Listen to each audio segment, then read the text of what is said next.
Hello friends, welcome to Faris home food. இன்றைக்கி நம்ம வீடியோவில் பார்க்க போகிறது துணா ஃபிஷ் புட்டு தான் எப்படி செய்யலாம்னு சொல்லி தர போகிறேன். அதுக்கு தமிழில் சூர மீன் சொல்லுவாங்க. இந்த சூர மீனில் புரத சத்து அதிகமாகவும் கொழுப்பு சத்து கம்மியாகவும் இருக்கிறதுனால குழந்தைங்களுக்கும் கொடுக்கலாம். வெயிட் லாஸ் பண்ணணும்னு நினைக்கிறவங்களும் இந்த சூர மீன் எடுத்துக்கலாம். இந்த சூர மீனை வாரத்தில் 3 நாளாவது சாப்பிடுங்க. ஸ்கின் நல்ல ஒரு க்ளோ கிடைக்கும். நாங்கள் இந்த டேஸ்டியான சூர மீன் புட்டு எப்படி செய்யலான்னு பார்த்துடலாமா? வீடியோக்குள்ளே போய் பார்க்கலாம். வீடியோக்குள்ளே போய் பார்க்கறதுக்கு முன்னாடி நம்மளுடைய சேனலை சப்ஸ்கிரைப் பண்ணாதவங்க சப்ஸ்கிரைப் பண்ணிக்கோங்க. தேங்க்யூ. சுர மீன் புட்டு பண்ணுறதுக்கு ஒரு இட்லி பாத்திரம் வச்சுக்கோங்க. வாழை இலை இருந்தாலும் வாழை இலையில் போட்டுக்கோங்க, ஹெல்த்தியாகவும் இருக்கும். இல்லைன்னாலும் பரவாயில்ல. இந்த மாதிரி மீன் நல்லா கடையில் வாங்கும் போதே முள்ளெல்லாம் எடுத்துகிட்டு பீஸாக நல்லா போன்லெஸ் மாதிரி கட் பண்ணி தர சொன்னீங்கன்னா கட் பண்ணி தருவாங்க. இப்போ எல்லாத்தையும் இட்லி பாத்திரத்தில் போட்டுட்டு மூடி போட்டு விட்டு ஒரு 10லேருந்து 15 நிமிஷம் நல்லா வேக வச்சு எடுத்துக்கலாம். இப்போ 15 நிமிஷத்துக்கு அப்புறம் ஓப்பன் பண்ணி பார்க்கலாம். பாருங்கள், மீன் நல்லா சூப்பராக வெந்திருக்கு. குழந்தைங்களுக்கு கொடுக்குறதா இருந்தால் இதில் சின்னதாக ஏதாவது முள் இருந்தாலும் எடுத்துருங்க. அடுத்து இந்த துணா மீனை ஒரு பிளேட்டில் போட்டுக்கலாம். பிளேட்டில் போட்டுட்டு நல்லா உதிரியாக நல்ல பொடி மாஸ் மாதிரி நல்ல பொடி பண்ணிக்கோங்க. எந்த அளவுக்கு நீங்கள் உதிரியாக பொடி பண்ணுறீங்களோ அந்த அளவுக்கு நல்ல உப்பு காரெல்லாம் மீனில் பிடிச்சி சாப்பிட்றதுக்கு இந்த புட்டு ரொம்ப நல்லா டேஸ்ட்டாக இருக்கும். அவ்வளோதாங்க. இந்த அளவுக்கு நல்லா பொடி பண்ணதும் இந்த துணா ஃபிஷ் ஒரு பக்கம் இருக்கட்டும். இப்போ பேன் வச்சுக்கோங்க. கொஞ்சமாக எண்ணெய் ஊற்றிக்கலாம்.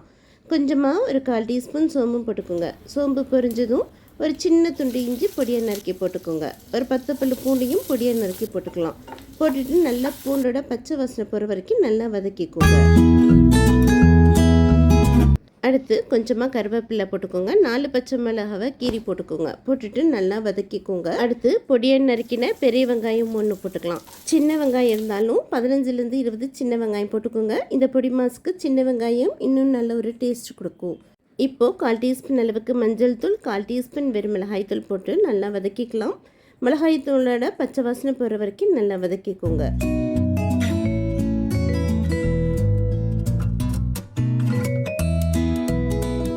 அவ்வளோதான். இப்போ கடைசியாக நம்ம வேக வச்சுருக்கிற சூர மீனையும் போட்டுக்கலாம். மீனுக்கு தேவையான அளவுக்கு ஒரு 1/4 டீஸ்பூன் அளவுக்கு உப்பும் போட்டுக்கோங்க. கொஞ்சம் 1/4 டீஸ்பூன் மிளகுத்தூளும் போட்டுட்டு நல்லா வதக்கிக்கோங்க. நான் எங்கெல்லாம் காரம் போடுறனோ அங்கே உங்களுக்கு ஏற்ற காரம் நீங்கள் பார்த்து போட்டுக்கோங்க. இதில் நம்ம காரத்துக்கு பச்சை மிளகாய் தூள், மிளகுத்தூள் போட்டிருக்கோம். உங்களுக்கு இதில் எந்த காரம் அதிகமாக பிடிக்குமோ அந்த காரத்தை நீங்கள் அதிகம் பண்ணிக்கலாம். மிளகுத்தூள் காரம் பிடிக்கும் அப்படின்னா நீங்கள் மிளகுத்தூள் எக்ஸ்ட்ராவும் போட்டுக்கலாம். அவ்வளோதான். ஹை ஸ்பீடில் வச்சு ஒரு செகண்ட் நல்லா கிளறி கொடுத்து கடைசியாக கொஞ்சம் கொத்தமல்லி இலையும் தூவிட்டு ஒரு செகண்ட் மட்டும் நல்லா கிளறி கொடுத்து இப்போ ஸ்டவ் ஆஃப் பண்ணிக்கோங்க. அவ்வளோதான். ரொம்பவும் சூப்பரான டேஸ்டியான சூர மீன் புட்டு ரெடி ஆகிடுச்சு. பார்த்தீங்களா? இது அவ்வளோ சூப்பராக இருக்கும். நல்ல சுட வெறுமென ஒரு பிளேட்டில் வச்சு சாப்பிடுங்க. அவ்வளோ டேஸ்ட்டாக இருக்கும். இந்த ஹெல்த்தியான சூர மீன் புட்டை மிஸ் பண்ணாதீங்க. வாரத்தில் 3 நாளாவது இந்த சூர மீன் சாப்பிடுங்க. அவ்வளோ ஹெல்த்தியும் அவ்வளோ பெனிஃபிட்ஸும் இதில் இருக்குது. கண்டிப்பாக மிஸ் பண்ணாமல் இதே மாதிரி ட்ரை பண்ணி பார்த்துட்டு எப்படி இருக்குன்னு கமெண்ட் பண்ணுங்கள். இந்த வீடியோ பிடிச்சிருந்ததுன்னா மறக்காமல் லைக் பண்ணுங்கள், ஷேர் பண்ணுங்கள், சப்ஸ்கிரைப் பண்ணுங்கள். தேங்க்யூ ஃபார் வாட்சிங். பை.